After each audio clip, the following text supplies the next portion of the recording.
So we've talked about, all the reasons why, each of us are engaged in this work and what you can expect. We've talked a little bit about is some of the challenges inherent with this around ensuring that the workforce, the people that are connecting with other people are also have their cups full, and how we can navigate that better, especially as we take a look at the future in terms of making the social impact sector one that is attracting the right talent, attracting the right mindsets to ensure that we're advocating for this work to be important. I don't know if our audience members know that the nonprofit sector, and I can quote only from Canada here, is a mighty sector.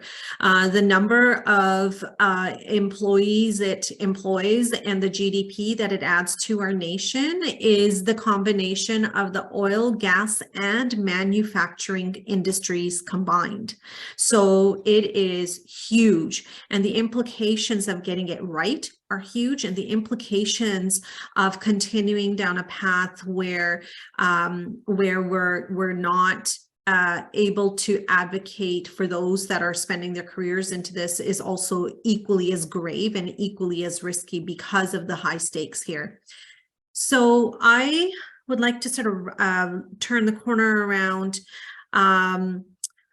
to navigate, to maybe turn the question a little bit around opportunities in the sector. Opportunities in the sector that are unique. So for those of you especially that might wear different hats or have had a different trajectory into your career, into social impact, what are some of the opportunities that the sector can provide that are unique, and how is the work different? So I'll add that in there, but I'll also combine it with what are some of the myth busting that you might want to put out to audience members here as well. What is it and what is it not? So Neelam, I just want to sort of do a little bit of storytelling here, and through that, maybe I noticed a few new questions on the chat there. So people always, I think, have a misconception, I would say, that if you're in the social service sector, you're either a frontline worker or you're a CEO. And, they don't realize that there is a diversity of roles that you can play. So I just want to give two examples to just let people know, what I'm trying to convey. So a couple of years ago, I took a break from Canada and I went back to India for 2 years. And while I was working in Chennai, I met this young man who built a company called #Code. And it's an organization that is all about tech inclusion. And his target population is individuals, youth with autism. And he brings in individuals with autism and then teaches them coding using a creative curriculum, because those who have autism are wired very differently, as all of us are wired differently. Very successful. But while this was going along, we noticed that, he noticed rather, a lot of mothers were bringing their children, and then later on found out that these mothers had lost their jobs, their marriages had broken apart, and they themselves were going through a lot of difficulties while they were trying to access tech education for the differently abled, neurodiverse children. So he reached out to me and said, I am looking for a chief impact officer to help me with business strategy and to help me scale up and to advocate for funding and other things. So on a pro bono basis for the last 5+ years, I have been a chief impact officer with #Code. Prior to that, I was a frontline social worker many, many years ago.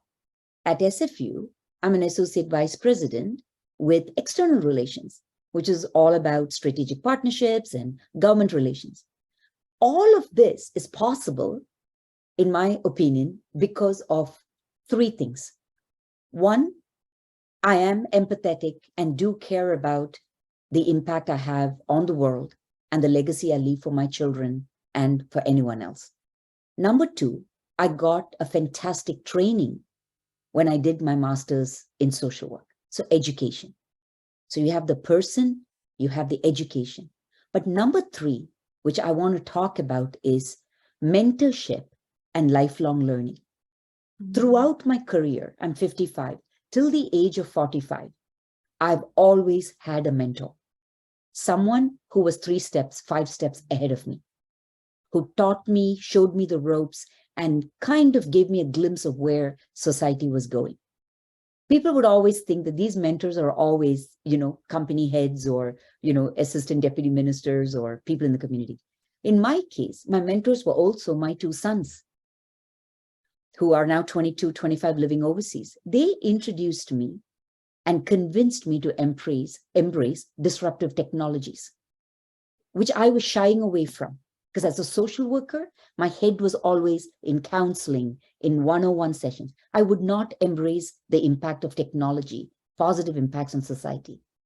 Few months ago, I was invited to give special advice and help with the construction of empathetic bots by an AI company in Bangalore, India, whose CIO I happened to mentor. My contribution to that project was giving them script to help make their bots developed through AI to be more empathetic when it's deployed in a human resources context. So I want to stop there, but I want to say, long story short, the social services sector has so many possibilities and opportunities. And a part of it is our personality, but more importantly is how much are we willing to continue to learn and adapt to the changing needs of society, but also the use of technology and other things. Wonderful, Shobna. Thank you. Thank you for sharing that. I love it when you shared that example in the past as well, too, about learning from your sons. And I think so many times we actually have this concept that mentors need to be someone that's elder to us, that has to be more senior to us. And I challenge that. It's actually someone that helps you gain a better perspective from a deeply experienced lens, whether that's their own lived experience lens or it's a lens that they've gained in through the environment. And what a phenomenal way to view mentorship, because it suddenly opens it up from 360, from a whole lens. It's not a linear piece where you're actually gaining only from those that are above you from a hierarchy standpoint. So thank you so much for sharing that. Yeah, I was just going to sneak in a thought here. Yes.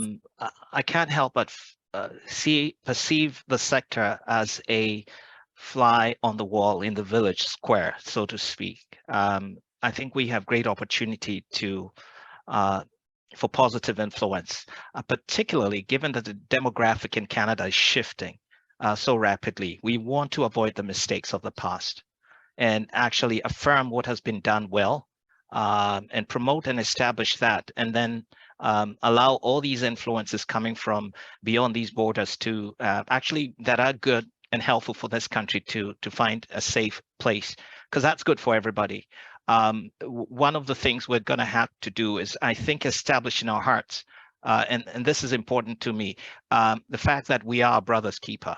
If I'm only looking out for my own people that look like me or have my experience, then we would have failed this country. We need to realize that the work we're doing actually will have impact across generations.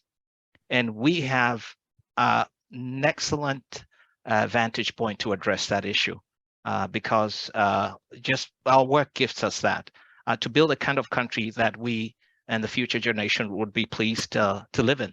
And that's important for us to do that. So I would say that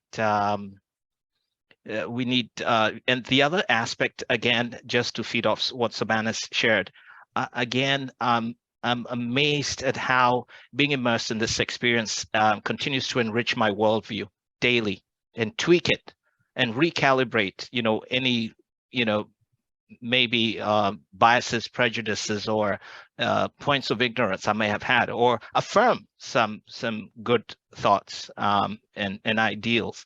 And the fact that it gives you in so many ways helps you frame issues in your own mind, and by extension that can be of benefit to those around you that you're seeking to reach out to. I just thought to put those thoughts out there. Wonderful thoughts, Jonathan. Thank you so much for sharing. I'm just looking at the time here. We're just about to wrap up fairly soon, but I've got, I believe, Tina unmuted. So Tina. Yes, just quickly wanted to, just say one piece about the opportunity that you talked about. And, when Jonathan just mentioned about the biases and the stereotypes, and in the work that we are doing in the sector, our work with reconciliation, our work with undoing of the isms, one of the things that we have to try and do is capturing through the stories, not just the advocacy, but the unlearning. We know that there is a lot to unlearn, because to undo the injustices, we have to unlearn. And those narratives, we have to use that opportunity in the sector to use those narratives in a positive manner through storytelling, through advocacy. And that's not just for creating awareness, but also for creating the empathy, also for creating those opportunities where we try and move to the next level of redemption. Wonderful insights. Trang, did you want to round us off? Yes, I just have one small point I would like to make. Talking about a unique opportunity that this sector can provide is that you get paid to help people. Keep it that simple, right? If you want to have a meaningful career, when you go to work, you see, also supportive, friendly coworkers doing meaningful work and make an impact on the society. This is a sector that I would encourage you to consider. Great. Thank you, Trang, for really sort of putting an impactful, sort of short and sweet in there. We definitely have work to do in terms of making things sustainable for the future, but at the core of it, if you wake up every day and you know that what you're doing is not only putting out, of course, the necessary food out on the table for the family, having a roof over your heads, but you're able to help lives in such meaningful ways. What a phenomenal, why question to wake up to every morning